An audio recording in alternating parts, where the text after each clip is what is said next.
and welcome to another episode. I think this probably is episode 22 of the Popcorn King show, I guess is what it's called. We got lots of reviews, lots of series I've been watching, movies I've been watching. I've just been watching recently. And so I'm currently literally just over there in that direction is my TV, and I'm watching American Primeval. So I'll do a review of that next week. But this week, I'm doing reviews on the new series Untamed. That's going to come up a bit later. The movie Freakier Friday, if anyone's seen that, the sequel to Freakier Friday. I finally got round to watching the last season of Squid Game. And then at the very end of the show, I'm going to be doing not only just a review, I'm actually going to be doing something special. A review of Weapons, the movie at the cinema, the Zach Cregger film. But not just a review of Weapons. I'm also, because if you've seen Weapons, you'll know it's told in a very non-linear fashion. The storyline is all out of order. So I fixed that. I fixed it all, and I'm going to explain the story in a linear fashion. So all of that to come. But first, let's get right into the meat of the show. Our first review, Love Island UK season 1,000,000.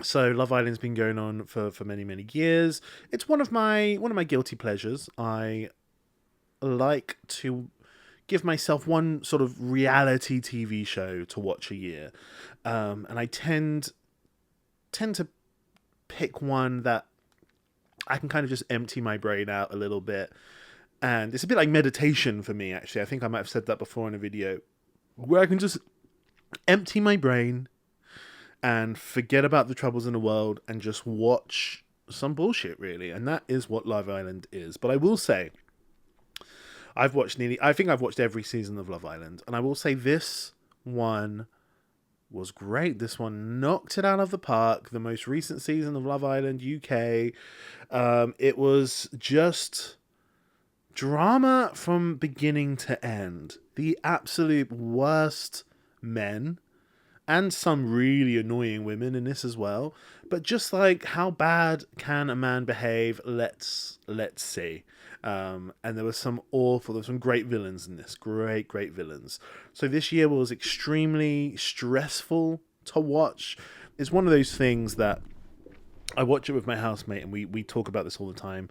But it's so frustrating to see good guys, nice guys, sort of consistently not get picked throughout the show, and it's always dickheads that get picked by girls. Girls fancy horrible guys a lot of the time for some reason. I really don't know why. Maybe there's some element of danger, excitement to somebody who's just horrible, but somebody who's just shows you that being in a relationship with them will be utterly horrible. Girls love to fancy that guy. That guy is picked over and over and over and over and over. So let's get straight into. I've got a couple of things I wanted to mention about this season. I want to go into Harry, Shakira, and Helena. So Harry was just the worst guy ever. I didn't particularly like Shakira, and I didn't particularly like Helena. Maybe I would like Shakira, and maybe I would like Helena if their self-respect, I guess, or their choices in life wasn't so down in the dumps, wasn't so atrociously awful. Like, Shakira and Helena and Harry was a threesome that was going on from beginning of season all the way to the end, and I can't get my head around it. Why does Shakira and why does Helena continue to fancy a man who is so horrible? Like, he's not a model. He was definitely not model looks. I don't think he's a billionaire. He is quite literally a narcissist. He is literally just the worst person to be in a relationship with. And no matter what Harry did to Shakira and to Helena, they continued to fancy him. And it didn't matter if a nice guy was trying to speak to Shakira, or a nice, lovely guy who had good manners or whatever was trying to speak to Helena. No, they were only interested in Harry. Now, people might say that you can't help who you like. Like, the heart wants what the heart wants. And in some respects, I do get that. But also, like, your heart should also want the best thing for you as well. You know, like, you should question why your heart wants something, why you find something desirable, why you find something valuable, because I'm going to throw out a ridiculous scenario, okay? Let's say your heart wanted someone underage. Or let's say your heart wanted a racist.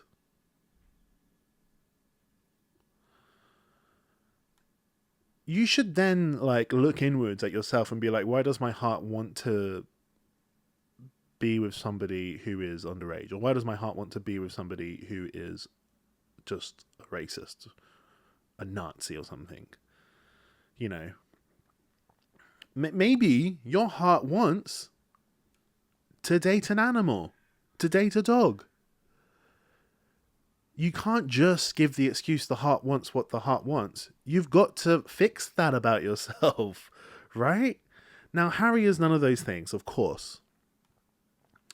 But he's bad enough for, if my heart was set strongly on a girl who would continuously cheat on me, treat me like shit, lie to my face, and had shown that they did that to previous people, and had shown that that's just the type of person they are, and my heart wants that kind of person, I need to look inwards and be like, oh shit, there's something wrong with me. I need to fix that, you know? Like, it's just ridiculous. And I'm going to move on to Harrison, Tony, and Cash as well. Tony was choosing Harrison over Cash, right? And Harrison was just, again, like another Harry, maybe even worse than Harry. Just lying to their face and always using the excuse, I'm sorry, but the heart, you can't help who you like. The heart wants what the heart wants. Okay, yeah, you can't help liking Harrison, Tony. Tony, you can't help liking Harrison. But you can reflect and make changes in your life, you know? The heart wants what the heart wants. Yeah, you can't help enjoying heroin. But there are active steps you can take to wean yourself off of heroin, right? The heart wants what the heart wants. I want to have a donut right now. And if I keep eating donuts, I'm going to be obese. And again, it's just bad for me, right? So just keep eating donuts. The heart wants what the heart wants, though, right? Yeah, okay, I want something that's bad for me. I should definitely look into stopping that, right? Now, Tony and Cash won the show. Tony only chose Cash because Harrison left her over and over and over and over again. Eventually, he just left the country. It was like only at the point where Harrison left the actual country was Tony like, I guess I should go back to Cash. And for some reason, they won. Like, who voted for them? Like, that's insane. Cash is an absolute gentleman. Cash deserves to win on his own. Cash was a right, upstanding gentleman. He was polite. He was handsome. He was healthy. He was kind. He was mild-mannered. He was tempered, as in, like, he would temper his temper, for example. Why was he not her first choice? Why was she head over heels for Harrison? I will never know. And you could say the heart wants what the heart wants. Okay, but some people's hearts want heroin. Some people's hearts want underage children. Just because your heart wants it doesn't mean it's acceptable, you know? Change. change. And she was only able to. I am completely and utterly not convinced that Tony would have gone for cash if Harrison stayed on the island. She would have continued to date Harrison, and Harrison would have continued to mess her around, cheat on her, lie to her face.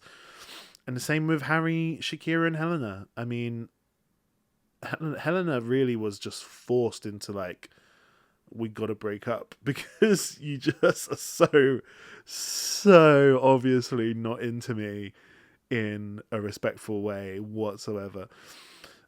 The last thing I'm going to speak about is the other kind of quote unquote villain of the show that everybody seemed to hate was Dijon. Um, when you've got Harry and Harrison in there, Dijon is just fine. He's just a fine, normal guy. I was a little bit confused at a little bit of me kind of agrees with Dijon, which is he said something which I a little bit agreed with, a little bit, and I'll say the other side of the argument after because I understand the other side of the argument as well. But he said, "Oh, I'm sorry, I was flirty when I was on dates with girls. I must have misunderstood the concept of the show. I thought this was like a dating show. When I go on dates with girls, I'm gonna put on my flirting hat and be very flirty with them, and then I'll make my decision if I fancy them or not." And every date he had, he just came to the decision that he didn't fancy them and he fancied Meg. And girls were really angry at him for firstly flirting with them so much and not choosing them. Okay, I guess like your ego must have been hit there. Really angry at him for not kissing them enough in challenges and things. And it's like, well, if he doesn't want to do it, he doesn't have to do it. Now, the other side of the argument is, why would he be so defensive and why was his attitude so bad? And is he just performing for the camera? That is something a little bit maybe I do see. I understand he was very concerned about the camera. But honestly, people hating him and Meg, I couldn't really understand it because he was just going on dates like he wasn't supposed to do, flirting with people to try and create some form of banter or wit or flirt between people. When you're on a date, you want to do that stuff just to see how it goes, right? And each time it would be all right, but it just wasn't as good as Meg. So in the end, he was like, "Yeah, just gonna choose Meg," and everyone was pissed off at him for that. And then they were really pissed off at him for going exclusive, really pissed off at him for making Meg his girlfriend, and even more pissed off at him for saying "I love you." And it was like, okay, this feels a little bit weird, like how much you guys are pissed off at them. Like, he played the game really well. Like, he went and flirted with everybody and he made his choice. So it is what it is, really. Was he really concerned about the cameras? Yeah. I can't say I wouldn't be the same. I feel weird even having a camera on right now, if I'm honest with you. But it takes a while to get used to it. I've been doing these videos for like over a year, like almost 2 years now. It takes a while to get used to cameras, I have to say. But yeah, it is what it is. Love Island, season 1,000,000, really, really great. Tell me what you thought in the comments below. Now let's move on to a review of a movie that I saw at the cinema very recently called Freakier Friday. So Freakier Friday is the brand new Jamie Lee Curtis movie starring Jamie Lee Curtis. It's also starring Lindsay Lohan. It's the sequel to Freaky Friday. Here's the synopsis. 22 years after Tess and Anna endured an identity crisis, Anna now has a daughter and a soon-to-be stepdaughter. As they navigate the challenges that come with when two families merge, Tess and Anna discover that lightning might strike twice. This film was just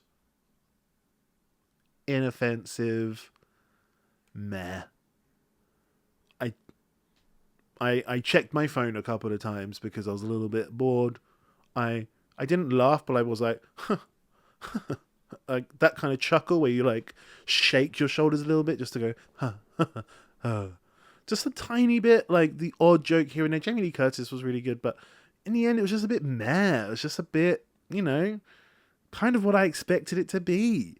And I have to say, like, 4 people body swapping, it gets a little bit confusing as to who is who. Like, I did keep forgetting. I was like, wait, who is in Jamie Lee Curtis's body? And it's like this British Asian girl. And who is in Lindsay Lohan's body? Just weird. Like, really, really strange. I really did get confused throughout a lot of the film. I had to keep being like, wait, who the hell is talking right now?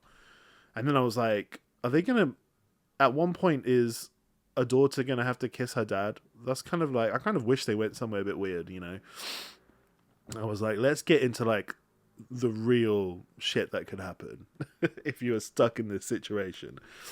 But yeah, they didn't go there, unfortunately.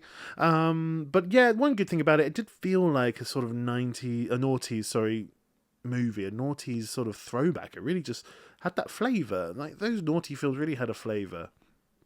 Late 90s, early noughties. But yeah, Jamie Lee Curtis, really good. The whole film, kind of inoffensive. You kind of forget that Lindsay Lohan is actually alright as an actress. She's actually alright, but again, like I say, just nothing to write home about. A little bit confusing. Cool that it feels a bit noughties. Mostly meh. And a tiny bit funny here and there.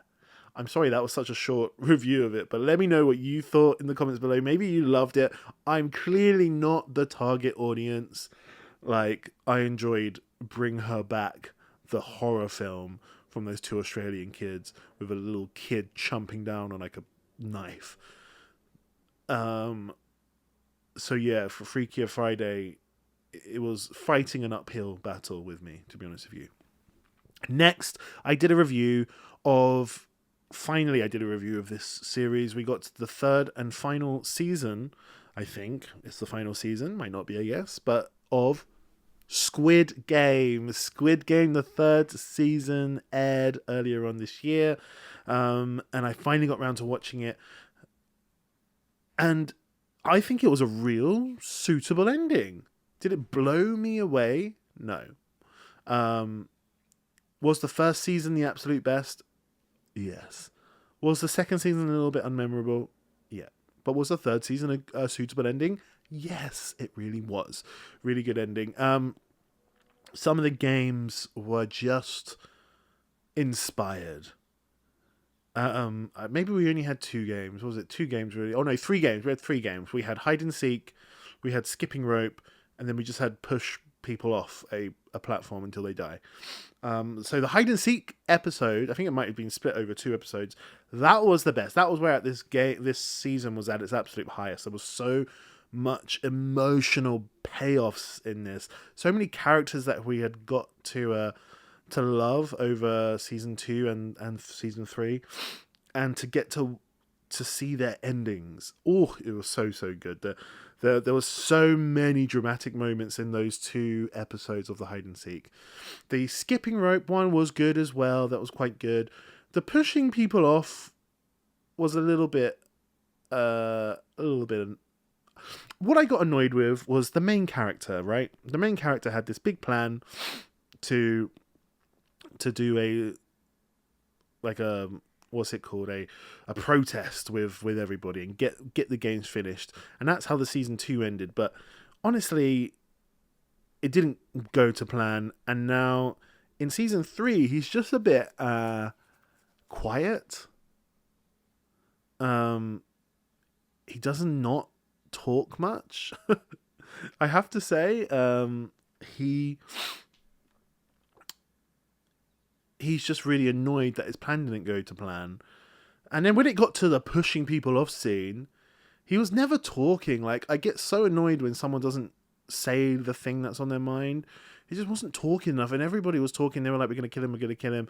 And he wouldn't try and devise any plan. He just stood there with his baby and would glare at people. And it's like, okay, you got to do more than that. Like, say something. Say the thing that you're thinking. Like, do you have a plan at all? Are you just going to stand there until people kill you? And it got a little bit frustrating, I have to say, especially during the pushing each other off a platform game, which wasn't really a game. That was just, yeah, choose someone and push them off. Okay. Um, Also, one of the gripes I have, and I had this for season 2 as well, is they spend way too much time off the island, looking for the island. There's too many characters that aren't in the games that we're following, and they're like trying to find the island, and they're just on a boat. They're just fucking on a boat looking for the island for almost for the whole 2 seasons. It feels like they just can't seem to find this island, and they're just on a boat going around looking for it. And it really was uninteresting to me. I was not at all captivated by that storyline in the slightest, unfortunately. But when it was good, when it was on, when the games were good, like hide and seek and the skipping rope, it was. It reminded you why Squid Game took the world by storm. It literally took over the world because it was just so good. Those games are so good, you know. And like me as a kid, like I loved watching Takeshi's Castle when I was a kid. Everyone likes game shows, and it's a classic storyline of imagine a game show had real consequences, and you see this thing in things like what's that Japanese film where all the kids are on an island and they got to kill each other. I think that is what sort of inspired this story. Of course, you've got the Hunger Games as well. But yeah, like this is a classic storyline. Later on this year, we've got the Running Man remake. So it's just a classic storyline to seeing a game show have real life consequences. And when it's doing that exact thing, it's at its best. It's so good to watch. But when it does all the other stuff, it gets a little bit boring. I have to say what I have to say. Now, in terms of the ending, we get to see Cate Blanchett, one of the best actresses on earth today. And the story, you know, quite randomly goes to America, and we just see Cate Blanchett slapping a guy in the face. And yeah, you are, I guess, open to the possibility that there's going to be an American season of this. Or, I mean, who knows? The Squid Games could be happening all over the world, right? You could have one for every single country. And I'm for that. I'm actually I would be for a Cate Blanchett-led Squid Games in America. I would happily watch that. Who knows if they're actually going to do that, but I would definitely 100% watch that. Let me know what you thought in the comments below. Smash that like button, subscribe, do all that kind of stuff. I'd love to hear your thoughts. I would love to hear them. Yes, I'm going to move right on to the next review, which is another series, a series that I personally call Untamed. So Untamed is the brand new Eric Bana series starring Eric Bana.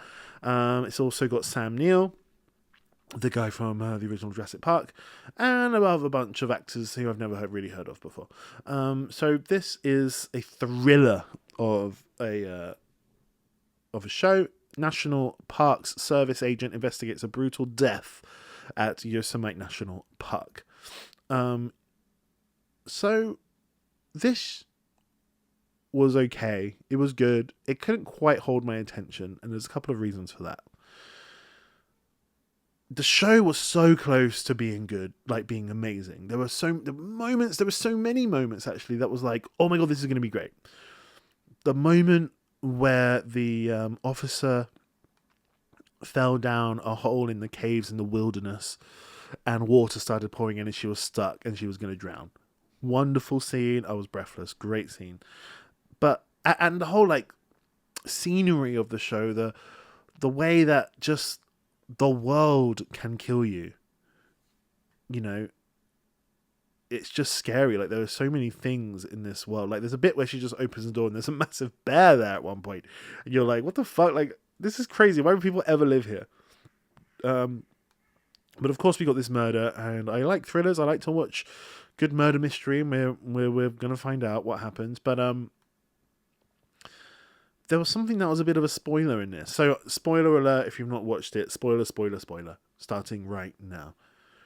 this a little bit annoys me, and they really need to do something about this in these types of shows. When you've got a very famous person in these shows who is playing a very minor role, you go, okay, clearly this person is going to be playing a massive role later. And seeing as this is a murder mystery, I guess my immediate guess is that it's going to be Sam Neill, who is the guy from Jurassic Park. He's this, renowned actor, really, really great actor.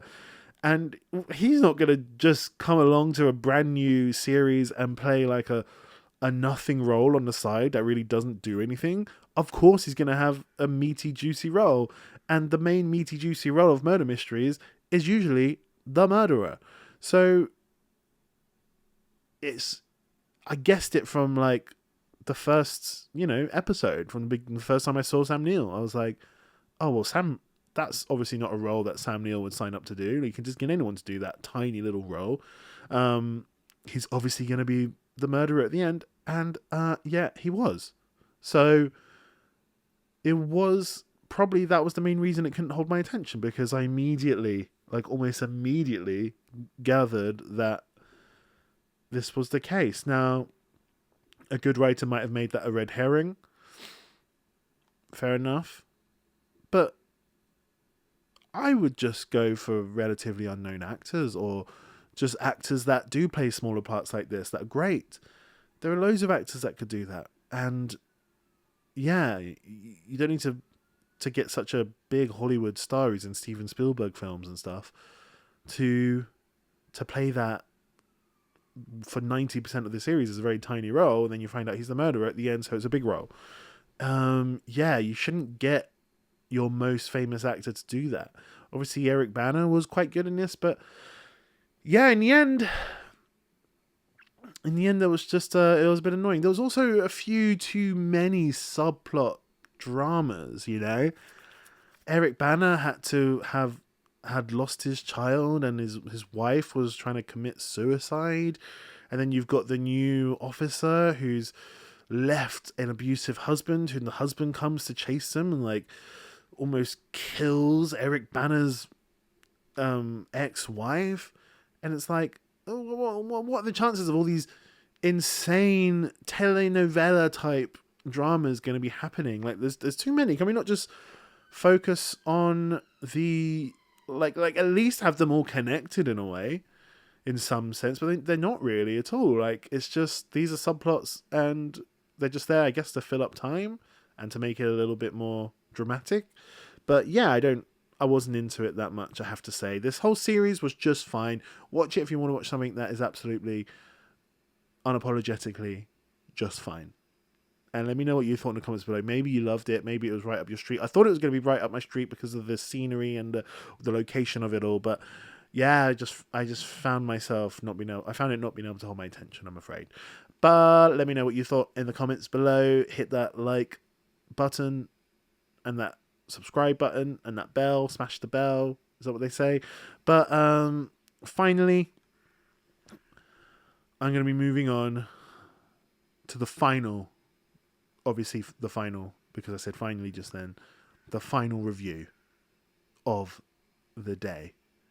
And this review is of a little movie that I personally call Weapons.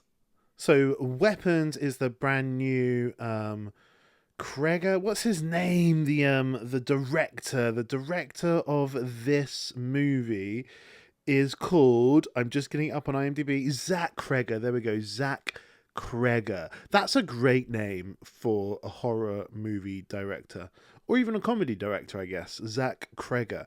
So Weapons is the second film, the sophomore film, the difficult second album of Zach Kreger. His first film was the Airbnb one, which is called Barbarian, anagram of Airbnb.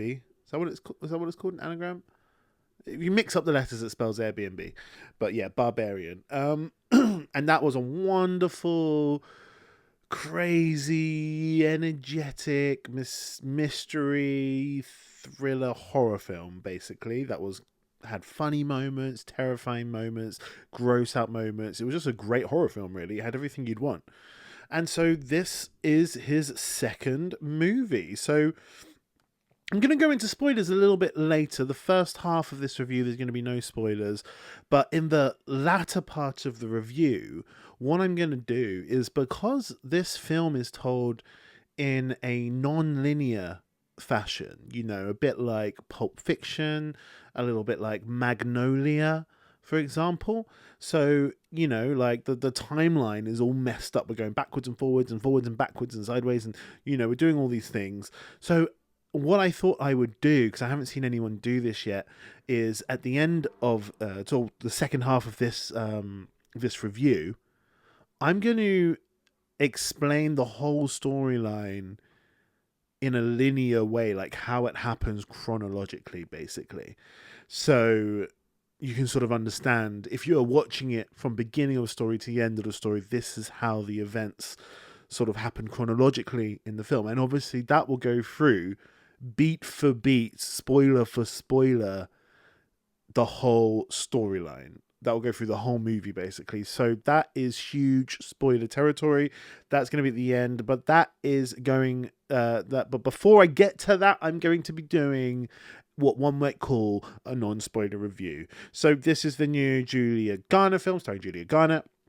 Julia Garner might be MVP of this year. At the end of this year, I think what I'm going to do is like the MVP of the Hollywood, I guess, including series, including movies. It could be an actor, an actress, director, writer. It could be somebody who's just really put in great work for that year. And Julia Garner might be a front runner for that, because she started off with Wolfman, which was really good. That was a good horror film. I enjoyed that horror film.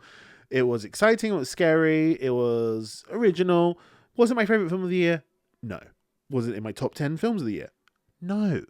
But good film. Just a good film, you know. Standard film. Julia Garner was then also in Fantastic Four. Rebirth, is that what it's called?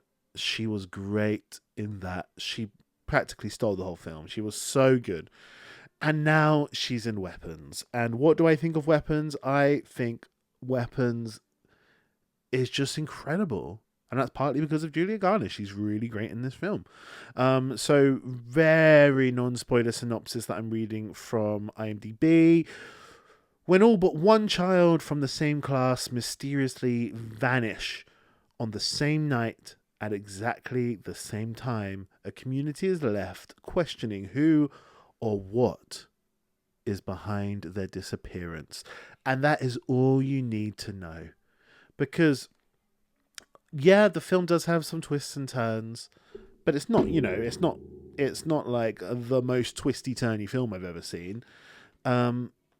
But the joy of this storyline unfolding, because it's done in a non-linear fashion, you're getting bits of information throughout the whole film that are just unfolding the picture for you.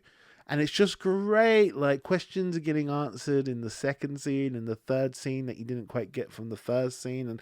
And it's just like, oh, I see. Like, it just unfolds beautifully. Zach Kreger wrote a wonderful script for this film. Just so good. I've thoroughly enjoyed this film. I absolutely loved it. The performances in this film are top notch. I have to say, they are top notch. I was speaking about Julia Garner just then. She is wonderful in everything she's in, but yeah, she was great in this. Josh Brolin, he was so good to watch in this film, you know. Since Thanos, I haven't seen him in much, and he was great. Alden Ehrenreich, the guy who played Han Solo in the Solo film, wonderful in this. Really thought I wasn't going to enjoy his character's little storyline, but I loved it. And then you've got Benedict Wong. Obviously from the Marvel universe. It's really good seeing him just putting in some solid work. And then Austin Abrams, he's the guy from Euphoria, who I just thought he was excellent. And then potentially the the best performance of the whole film was from Amy Madigan. And Amy Madigan just is chewing the scenery in this film. He's so good to watch. Sorry, she's so good to watch. She's just incredible. I'm not joking. Every single performance in this film was strong, really strong. Believed every single one of them, and I was just there on the ride with them. Some people are talking about certain potential. So there's two things I don't really agree in the public discourse. One is that there's a certain in-universe logic issue. So that is something that I heard John Campier on the John Campier, is it called Movie Talk or whatever. He was talking about, he really liked the film, but one of his minor gripes was maybe some logic issues, some in-universe logic, like some of the rules they set in this universe, they break, kind of. I don't know that they did that. I haven't analyzed it deep enough to know if they broke their own rules. But I don't think it mattered, because is it Deep Lens Focus? That's another one that I watch. Another great movie review channel. I'm just going to make sure I'm referencing these people correctly, because that's important, ladies and gentlemen.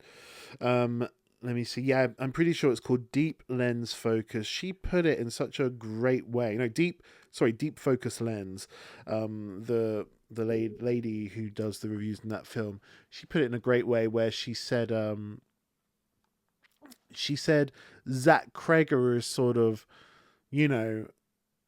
making such a great meal, and he's just throwing great different flavors and stuff into the meal that sometimes crumbs of spilling off the plate and onto the table, maybe even onto the floor, but it doesn't really matter. Like, we can clean that up later, but at this moment, let's just enjoy this delicious meal. She kind of says something along those lines, and I agree. Like, if there is a small little bit of logic problem, if there's a small problem here and there, that, like, the fun of the film, the experience of the fun of the film, like, it's like, yeah, whatever, like, fuck it, fine, like, yeah, okay, some crumbs have spilt over there, it doesn't really matter if we get a little bit messy, let's just enjoy this story. Like, Zach Kreger is clearly just enjoying going on this journey and taking us on this journey, and, like, making us laugh, making us scared, making us everything, because the film is funny. Like, I recently watched Happy Gilmore 2, and I recently watched The Naked Gun reboot, sequel, whatever it's called. I laughed more in this horror film. Zach Kreger has got such a deft tone at, is that the right word?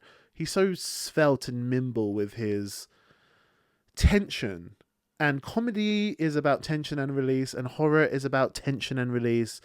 So they are kind of similar in that aspect, and Zach Kreger is able to sort of manipulate both comedy and horror really, really well, where it's not too what's the word? It's not too jarring to go from one to the other. Really, really, like, and I think that about really wonderful films often. Films like Parasite, for example. Parasite had me on the edge of my seat, tense, scared, in 1 second, and then laughing hysterically the next second.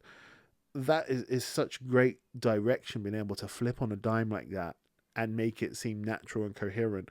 Zach Kreger does that. He does that really, really well. I think it's a real great testament to his directing that he's able to play with your emotions in that kind of way. There's also something I disagree about. I think some people are reading quite deep into this film, and I don't think the film has necessarily earned the deep kind of analysis that some people are giving it. Some people are saying the hidden message is this, or all the scary underlying truth about this. And it's like, I don't think I agree with that. I feel like that's something people are adding to it after the fact. For example, I mean, you might consider this a spoiler, by the way. I don't think it's a spoiler because I'm only going to reference what they've just literally just said in that IMDb synopsis. 17 kids go missing and the town, try to figure out where and or what happened to them and how. Um, so that's all I'm going to reference right here. Some people are saying that this film is maybe some kind of allegory, some kind of take on what it must, well, on the psychological issues that must occur in a town where there has been a mass school shooting. Some people are adding that to it.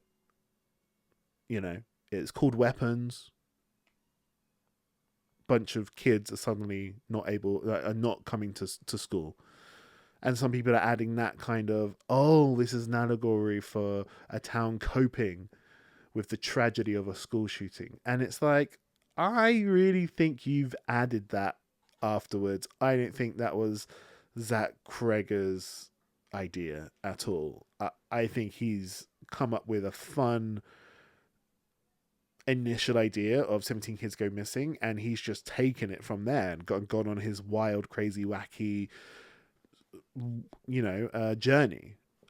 And I think people are like subsequently going, this is an allegory for this really deep, serious thing, like the serious truth behind it. I'm like, I do not agree. So that's something I don't agree that some people are saying. You might agree, like everybody takes from films what they take. So that is just what it is. But anyway, I just think the film is absolutely magnificent. Tell me what you thought about the film in the comments below. I'm going to now move on to the spoiler section of the show because, like I say, this film is completely non-linear, and I want to basically explain the timeline from beginning to end in chronological order, just in case you were curious or were confused having seen the movie, how it all works. And it does work. So I'm basically just going to explain that to you right now. So this is your warning, your spoiler warning. This is literally a plot point for plot point for plot point, basic sort of description I'm about to give you. Okay, so that's your warning, spoiler warning, spoiler, spoiler, spoiler, spoiler, spoiler. Okay, so the story, not the movie starts somewhere else, but the story starts with Alex. So Alex is a kid at school, right? So he's at school and his dad picks him up, and his dad's like, so you make out with any models today? He makes a cheeky joke, and it's a father-son relationship. And his dad's also saying, listen, your auntie or your great auntie, your mum's auntie, is coming to stay with the family because she's sick. So that's the beginning of the story. All right. So they get home. Alex's mum is there, and she's like, go clean your room. Your great auntie, my auntie, member of the family, who I haven't seen for like 15 years or even more, she's coming, and I want everything to look tidy in the house. Okay. So that night, the auntie arrives. So the next day, Alex goes to school and has a normal day at school. But his dad doesn't collect him after school on this day. So he has to walk home, basically. And by the time he gets home, he walks in, something's a bit weird in the house.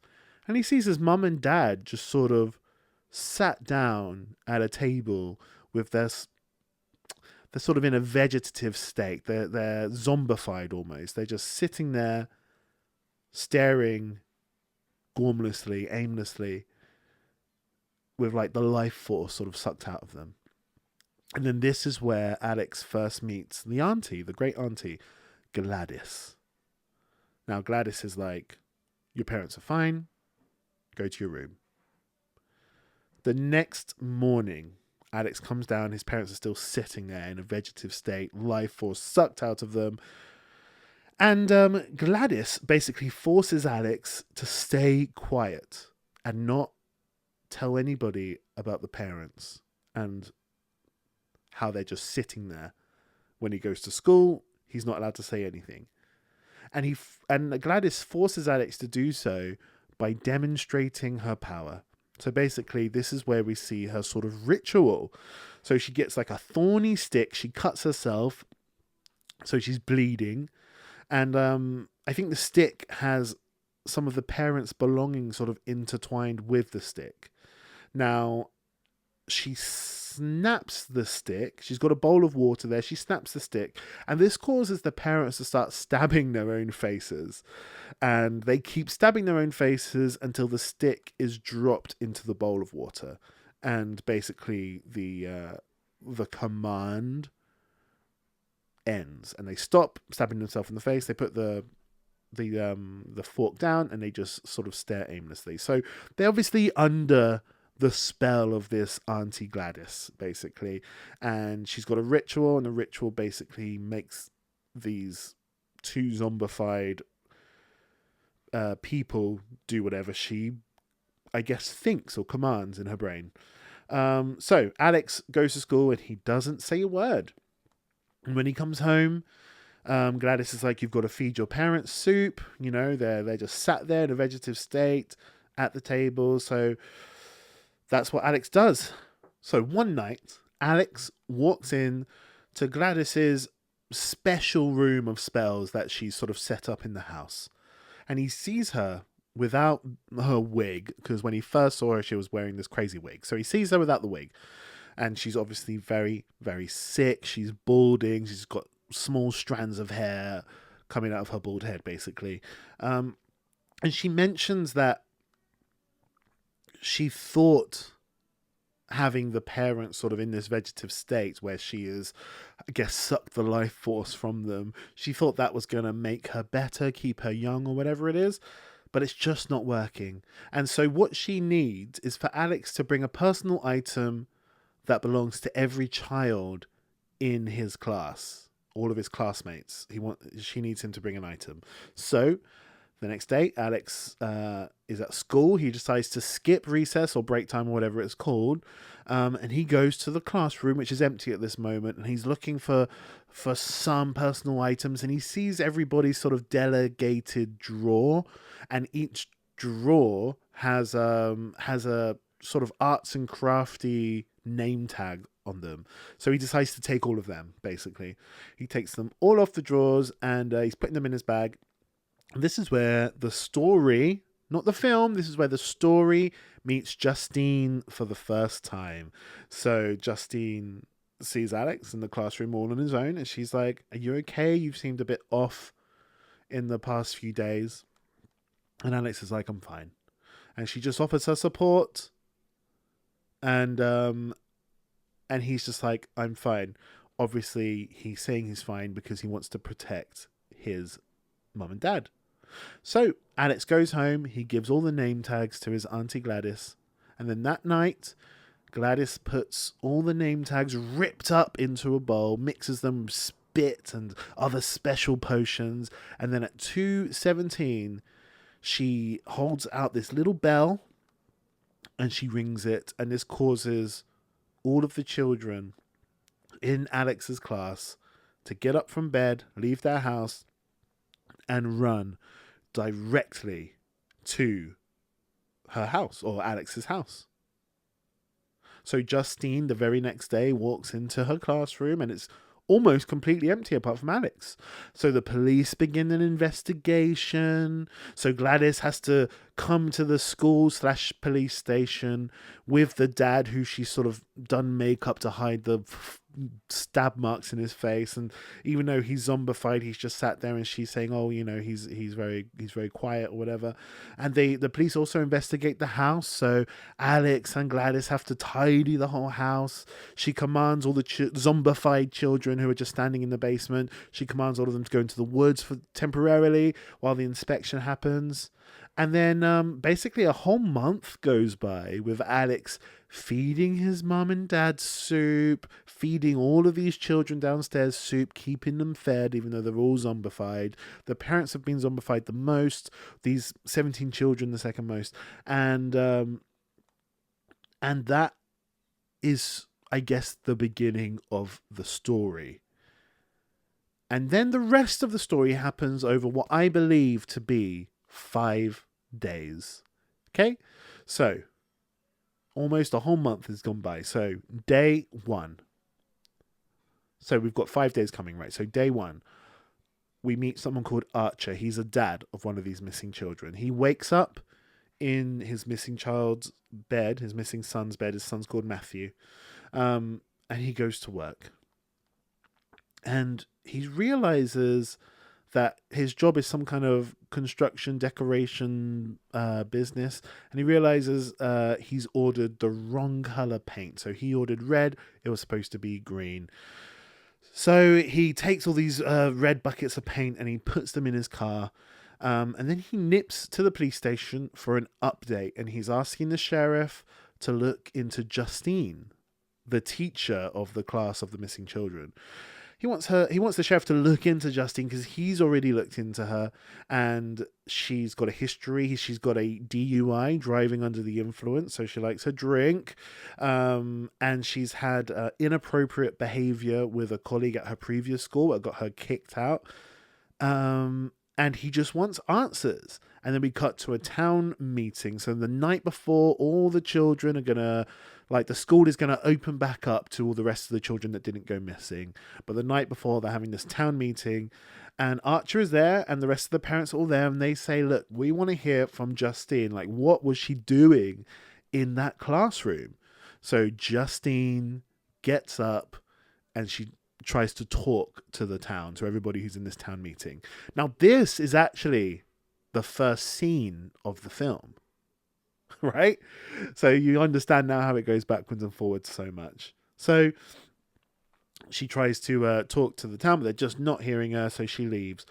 Archer, who's very angry, very accusatory towards her, he secretly follows Justine, the teacher. So Archer's following her. Justine goes to a liquor store, of course, because she's got, something with alcohol. She's buying 2 bottles of vodka. Outside the store, she bumps into James, who's a drug addict, who's just lurking outside. He's asking for money, but she says no, and she gets in her car, and then Archer continues to follow Justine all the way home. So Justine goes home, she enters her house, and Archer's outside watching her. And he decides to take the red paint from the back of his car and graffiti Justine's car with the word witch. He then rings her bell, so she's going to come out and have a look. She doesn't come out, so he knocks really loudly on her door, and I guess he runs away. She comes out and she sees the word witch graffitied on her car. So that night she goes to sleep, Archie goes to sleep, and they both have a nightmare, basically. Just a nightmare, I think. Right, so that's day 1. Day 2. Justine goes to school because all the kids that are remaining, they're all going back to school. Justine goes to school, but she's having a meeting with the principal, whose name is Marcus. And Marcus tells her basically that she needs to stay away from the school for a while because the parents are, quite emotional at the moment. And he also asks her to stay away from Alex because she wants to speak to Alex, the one remaining kid. But he says, no, let's leave him be. He has spoken to enough people. He's been scrutinized enough. Leave him be. And Justine just needs to stay away for a while. Next, James, the drug addict. On this day, he wakes up nice and early and he needs money for drugs. So he's walking around the streets trying to pull on car doors, and he finds one car that's open, and he steals a bag. He rummages through the bag. It's a children's bag, and he finds like a play tablet sort of iPad-y kind of device. So he goes straight to the local pawn shop where he could swap it in for money. And he's waiting for it to open, so it's still the morning on day 2. The pawn shop opens. He goes in. The pawn shop are like, "Nah, we don't want this weird tablet device."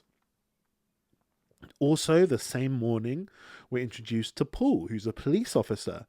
Now, he's in the locker room of his, police station, and he's on the phone to his wife. The wife is like, "Oh, I'm coming home early." I guess she's away, and she wasn't expected to be home for a while, but she's coming back this weekend. And she's like, "Please tell my dad that we can go to the anniversary dinner or whatever party." So Paul is like, okay. And she's also concerned that Paul's not going to be attending like his AA meeting, his Alcoholics Anonymous meeting. So he's also got an issue with alcohol.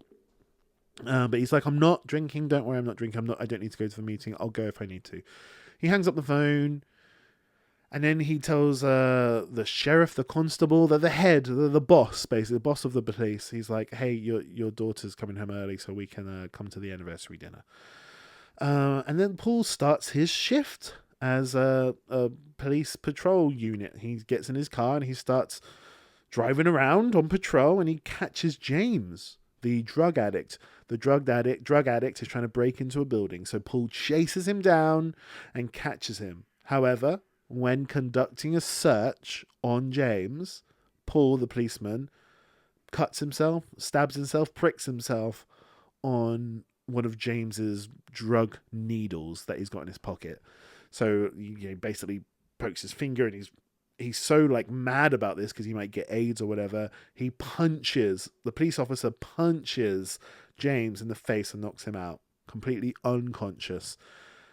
But Paul, the police officer, realizes, oh no, he did that right in front of his sort of police patrol car security cam thing, and it was all on video. So, in like this day and age where police brutality is really bad and everybody's, catching these bad actor policemen, he's really worried about it.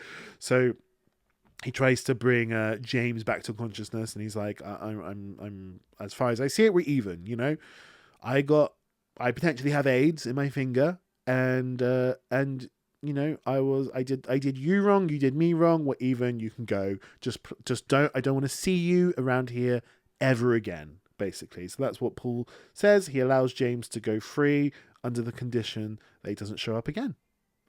Meanwhile, Justine, who was told not to go and bother Alex, she goes to Alex's house, knocks on the door. However, no one answers. So she tries to peek through the windows, but they're all boarded up with newspaper and stuff. But she manages to look for a very small gap, and Justine, the teacher, she spies 2 zombified adults just sitting in a vegetative state. And that's obviously Alex's parents. So Justine calls Marcus, the principal. Now, the principal is at a grocery store with his partner, and she's like, "You've got to speak to Alex's parents." And so Marcus is like, "Look, I'm going to pretend this conversation never happened. You were not supposed to go to Alex's house. I told you to leave him alone. But so it puts your mind at ease. I'm going to invite the parents to the school, and I'm going to speak to them directly." Next, Paul, the police officer, he ends his shift, and he tells the sheriff, the boss, his father-in-law, about the incident with James, the drug addict, and how he pricked his finger and how he punched him, and it was caught on camera.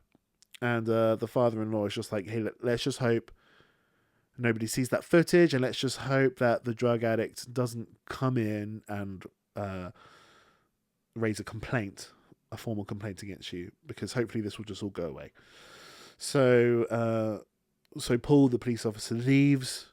He's had a bad day, and he sees Justine, who's at the police station, giving a report to the police station because she's had graffiti on her car. They wave at each other, and then that night, Justine and Paul meet up at a bar, and they hook up, spend the night together, and have sex. And that's day 2 over with. Day 3, the next morning, obviously Paul wakes up at Justine's place, and Justine drops Paul back home, and Paul is confronted by his wife, who came home early. So the wife obviously storms out of the house and finds Justine at a liquor store, of course, because she's an alcoholic. She beats her down, and she's like, "You got Paul drunk, didn't you? That's how it happened." She's very angry. Cut to James, the drug addict. He's looking for a house to rob so he can go back to that pawn shop and maybe swap some things for actual money, because he's dying for drugs. And he comes across Alex's house. So he breaks in and he sees the parents in a vegetative state.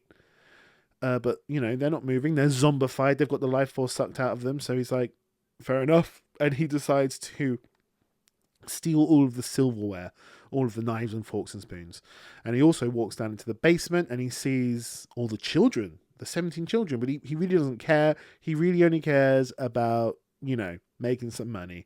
So he leaves the house with all the silverware.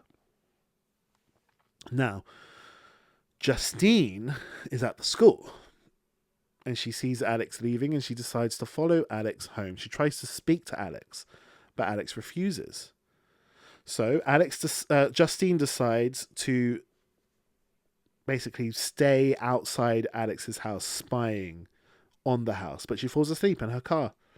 And while she's asleep, Alex's front door opens and his zombified mum walks out in a really creepy, amazing scene, walks to the car, opens the boot or the back door car seat or something. She opens something that we can't see. The zombified mum gets into the car and with scissors, she cuts Alex's hair. No, sorry. She cuts Justine's hair. And that's the end of day 3. Now we are on day 4. Now a lot of stuff happens on day 4. This is probably the main day. Day 4. So this is the next morning. Archer gets out. So Archer's the dad of one of the missing children. He gets out a grid map of the neighborhood and he tries to cross-reference the grid map with the Ring camera footage that he had that filmed his son leaving the house a month ago when all the children went missing in the middle of the night. And so he basically cross-references the direction that he was headed and he sort of draws a straight line on this grid map so we can sort of see where it's going. Cut to James, the drug addict. He's back at the pawn shop with all the silverware and he manages to swap the silverware for some cash. So he gets a bunch of cash, but he also sees a reward poster for any information on the missing kids for $50,000. So he sees that and he's like, oh, I know where the kids are. So he takes the cash that he got for the silverware. He goes and buys some drugs and he does a bunch of drugs and he plans to go to the police station a little bit later. Meanwhile, Archer, the dad of one of the missing kids, he goes to another one of the parents of the missing kids' house in the middle of the day to ask if he can look at their Ring cam front doorbell footage. However, it's a mum there in the middle of the day. She's like, no, I'm not comfortable with that. We cut to Paul at the police station. Now, Paul gets a really angry glare from his father-in-law. So obviously the father-in-law, the sheriff, the boss, maybe knows that Paul, the police officer, cheated on his wife with Justine last night. So he's worried about that evil stare down that he's getting from the father-in-law. Now we cut to Marcus. So Marcus is having his meeting with the quote-unquote parents, but the parents don't come. Gladys comes in quite an ostentatious, weird wig, weird makeup. And she basically explains that Alex's parents aren't well and that she's looking after them. And Marcus, the principal, he's like, well, I need to speak to them. It's really, they're the guardians. I have to speak to them or this is going to have to be sent to I don't know, like child support services or whatever. And she's like, oh, that's bad. And she looks down and she sees all these sort of like tags that belong to Marcus, insinuating she's going to take one of his personal belongings. Anyway, we cut back to Paul, the police officer who leaves the police station, where he was getting that angry glare from his father-in-law. And as he leaves, he sees James. So James, the drug addict, is obviously coming to the police station to just collect the reward and tell the police where the kids are. However, Paul doesn't know that. Paul, the police officer, thinks James, the drug addict, is coming to the police station to raise a formal complaint about police brutality. So Paul is like, no, fuck this. I told you, James, the drug addict, I didn't want to see you around here again. So he chases James all the way back to James's tent. So James, the drug addict, he's homeless. He lives in a little tent. And James is having these hallucinations, maybe from doing drugs, or maybe it's some kind of spell from the witch.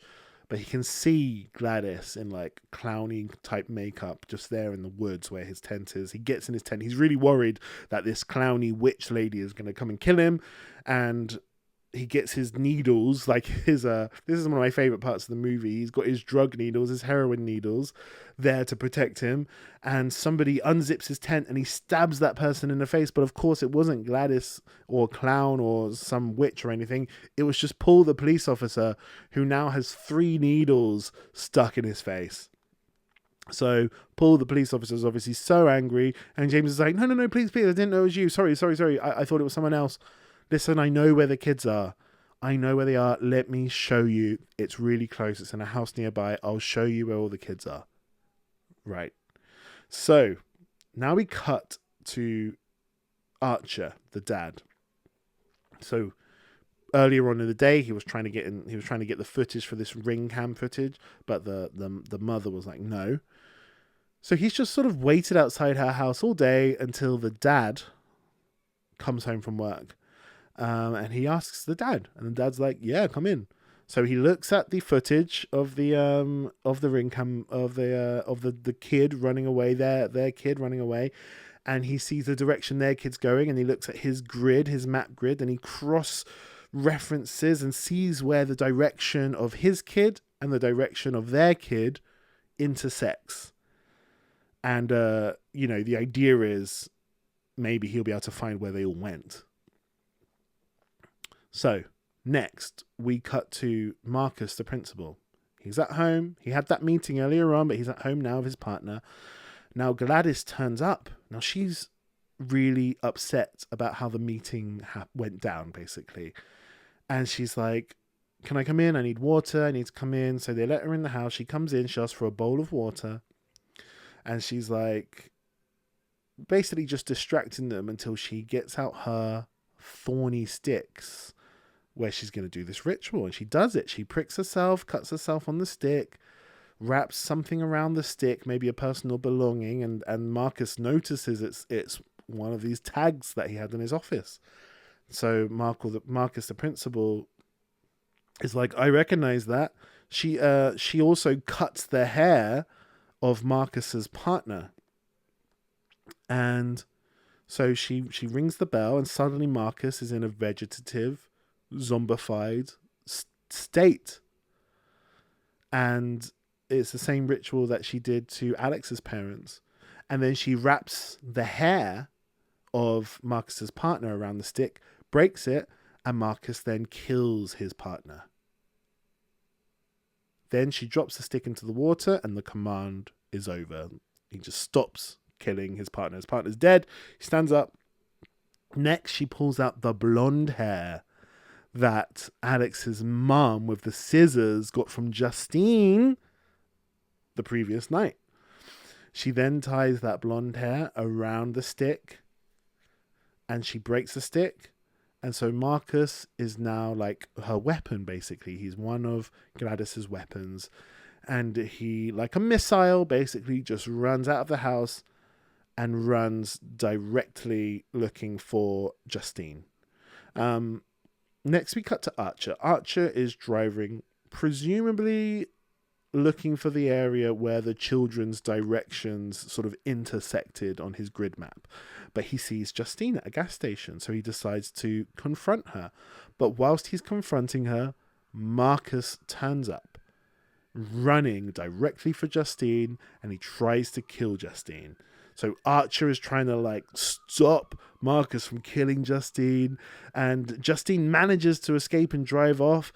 Marcus, the principal, is chasing her in his zombified state, and then eventually he gets hit by a car and killed. Next, we cut to the police officer Paul with the drug addict, and he was like, the drug addict is like, this is the house, and they're at Alex's house. So Paul locks James, the drug addict, in his police car, and he's like, I'm going to investigate. And he knocks on Alex's house, the door opens, and he goes in. So James is waiting in the patrol car, waiting for Paul to come back out, but he doesn't come out for many hours. Next thing you know, it's nighttime. James has been stuck in this patrol car for hours, and the front door of Alex's house opens, and Paul, the police officer, walks out, but now he's in a zombified, vegetative state, and he comes out, and he's now one of Gladys's weapons, under Gladys's spell, right? So he comes out, opens the door of his patrol car, and drags James, the drug addict, into the house. Next, we cut to Justine and Archer. So Justine, the teacher, Archer, the dad. Obviously, they just had this horrific experience with Marcus trying to kill Justine. So they're both at the hospital having their wounds tended to. And once that's done, they leave. Justine wants to thank Archer. And Archer says, he talks about his theory. He talks about his map and where the kids intersected. He talks about how when Marcus was running, it was exactly the same way that the children were running, in that kind of airplane missile state. And when Justine looks at the grid map and where the two directions of the kids intersected, she notices immediately that it's at Alex's house, Alex, the remaining kid, right? So Justine and Archer, the dad, they go to Alex's house. And they go inside and they realize they have to fight off a zombified Paul, the police officer, and a zombified James, the drug addict. Alex is upstairs while all this is happening. And he is getting chased by his zombified parents because he took a step over this sacred line of salt or whatever. So the parents are trying to kill Alex. And Justine is downstairs with Archer, with Paul and James trying to kill them. Justine manages to kill Paul with his own police gun, and then she shoots James and kills him too. And Archer, during this whole commotion, stumbles onto the basement where he sees all the children. So he's like looking for his own son, Matthew, but then he is surprised by Gladys down there, one of the best jump scares of the movie. And Gladys somehow puts Archer under her spell as well, and now Archer becomes one of Gladys's weapons, right? So Archer walks out of the basement, and now Archer is trying to kill Justine. Alex is upstairs, meanwhile, and in his final attempt to survive, because his parents are desperately trying to kill him, Alex goes into the secret spell room that Gladys has, the room that she made up for herself to do her spells. He finds one of her thorny sticks, and he decides to spread his own blood on there. He finds the bowl full of all the name tags of the children. So he decides to get Gladys's wig, which has a strand of one of Gladys's few real hairs. He wraps that hair around the thorny stick, and he breaks the stick. And suddenly, all the 17 kids become Alex's weapon, right? And they chase Gladys. So the 17 kids start chasing Gladys, who, is the witch. And they chase her. And this has been happening so this whole commotion has been happening throughout this night, right? So now we are on day 5. The sun is rising, it's the morning. Gladys runs out of the house. All of the 17 kids, zombified, are chasing after her like a missile. And they catch her. She manages to, she's running through the houses, through gardens and stuff, but the kids catch her. They're too fast, they're too ferocious. They catch her and they completely rip her apart. And the moment she dies, her spell on Archer, the dad who was trying to kill Justine, and her spell on both the parents who were trying to kill Alex, the spell is ended. The spell is over. And they stop, basically. So that's kind of the end of the spells, really. Everybody stops. Now, Archer was only in a vegetative state for a very short amount of time, so he kind of recovers really quickly. He recovers almost immediately and goes to look for his son. Obviously, the kids were in a vegetative state for a really long time, and we hear at the end of the film that they're not even properly recovered yet. In fact, they some of them have only just started talking again. But the parents, who were in this zombified state for the longest amount of time, it's insinuated that they will never get better, and they are in some kind of institution being fed soup still. And that's the end. That's the timeline completely explained. I hope that made sense. I hope that cleared up any confusion you had. Like I said, it's that whole sort of opening of the story. The whole beginning of the story is sort of Alex, and then it kind of opens with Archer, the dad, and then we basically have 5 days. The 5th day just really being a morning, but we have 4 full days, and then day number 5 is just the morning, basically. And that's how I believe the story, in a linear chronological fashion, is sort of told. But obviously in the film it's completely told in completely different in a different non-linear fashion, and it's great. When you watch that film and you're like, oh, this happens, that happens, this happened, oh, they've gone back there, oh, now we're seeing this from this perspective, and oh, now we're seeing this person, and yeah, like I was saying earlier, is there some bits where I was like, oh, that's, I'm not sure the drug addict would wait that many days to do this thing. Sure, maybe you could tighten this up from 5 days into 3 days. Sure, maybe you could do that. But it's not necessary. And like I was saying earlier, that I really agreed with Deep Focus Lens was saying, yeah, okay, there's a few crumbs on the floor, but the food was delicious, and it's worth the crumbs. The fun, sort of frantic nature that this feels like it was kind of written and made with such excitement. I'm like, okay, of course they spilt a few crumbs. It doesn't really matter. This was a fucking fun, wonderful film.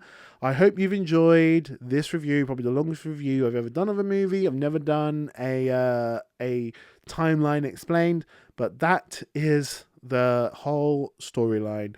And let me know what you thought in the comments below. I hope you've seen the film. Let me know what you thought in the film. Like, comment, subscribe, and I love every single bloody last one of you.